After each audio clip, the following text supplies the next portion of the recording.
નમસ્કાર, આપ જોઈ રહ્યા છો જેકેએસ ન્યૂઝ ગુજરાતી. વાત કરતો કેશોદમાં રાહુલ ગાંધીએ નરેન્દ્ર મોદી ભાજપ સંઘ વિરોધી કરેલી ટિપ્પણીનો વિશ્વ હિન્દુ પરિષદ દ્વારા વિરોધ કર્યો છે. સમગ્ર વાત કરીએ તો લોકસભામાં વિરોધ પક્ષના નેતા રાહુલ ગાંધી દ્વારા વડાપ્રધાન નરેન્દ્ર મોદી ભાજપ અને રાષ્ટ્રીય સ્વયંસેવક સંઘ વિરુદ્ધ કરેલી ટિપ્પણીનો વિવાદ વકર્યો છે. ત્યારે વિરોધ સમગ્ર દેશમાં ભાજપ, વિશ્વ હિન્દુ પરિષદ તેમજ બજરંગ દળ દ્વારા કરવામાં આવી રહ્યો છે. ત્યારે કેશોદ શહેરમાં 4 ચોક ખાતે વિશ્વ હિન્દુ પરિષદ અને બજરંગ દળની આગેવાની હેઠળ હોદ્દેદારો, કાર્યકરો એકઠા થઈ સૂત્રોચ્ચાર કરી રાહુલ ગાંધીના ફોટાને સળગાવી વિરોધ કર્યો હતો. કેશોદ નગરપાલિકાના પ્રમુખ મેહુલભાઈ તેમજ વિશ્વ હિન્દુ પરિષદના પ્રમુખ વિશાલભાઈ ભટ્ટ તેમજ તાલુકા પ્રમુખ લખનભાઈ કામરિયા, ઉપપ્રમુખ ચિરાગભાઈ સુત્રેચા, હિન્દુ યુવા સંગઠનના પ્રમુખ રજનીભાઈ બાંભરોલિયા, શહેર ભાજપ પ્રમુખ પ્રવીણભાઈ ભાલારા સહિત હોદ્દેદારો, કાર્યકરો ઉપસ્થિત રહ્યા હતા. કેશોદ પોલીસ દ્વારા અટકાયતી પગલાં ભરી પોલીસ સ્ટેશન ખાતે તમામને લઈ જવામાં આવ્યા હતા. ભારતીય જનતા પાર્ટીના સાંસદ નરેશચંદ્ર અગ્રવાલ દ્વારા રાજ્યસભામાં જય શ્રી રામ વાળું ભાષણ સોશિયલ મીડિયામાં વાયરલ થયું હતું, જે બાબતે જવાબદાર પદાધિકારીઓ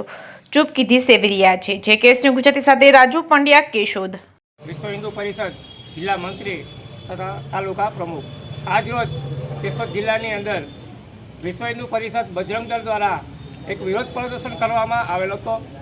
એમાં જે સંસદ ભવનની અંદર કોંગ્રેસના સાંસદ રાહુલ ગાંધી દ્વારા જે હિન્દુ સમાજ પ્રત્યે લાગણી દુભાઈ અને હિન્દુ સમાજને ઠેસ પહોંચે તેવા વાક્યોનો ઉપયોગ કરી અને પોતાની બુદ્ધિનું પ્રદર્શન જે કર્યું અને પોતે સાબિત કર્યું કે તે હકીકતમાં તે બાળક જ છે, આવા નિવેદન આપી અને હિન્દુ સમાજને હર વખત ભડકાવે છે અને હિન્દુ સમાજની લાગણીઓને ઠેસ પહોંચાડે છે.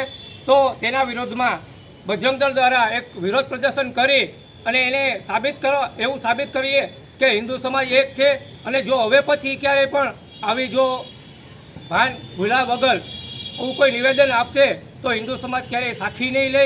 તો આ વિશ્વ હિન્દુ પરિષદ દ્વારા તાલુકામાં, જિલ્લામાં હર જગ્યા પર આવા આવેદનપત્ર આપી અને વિરોધ પ્રદર્શન કરવામાં આવે છે.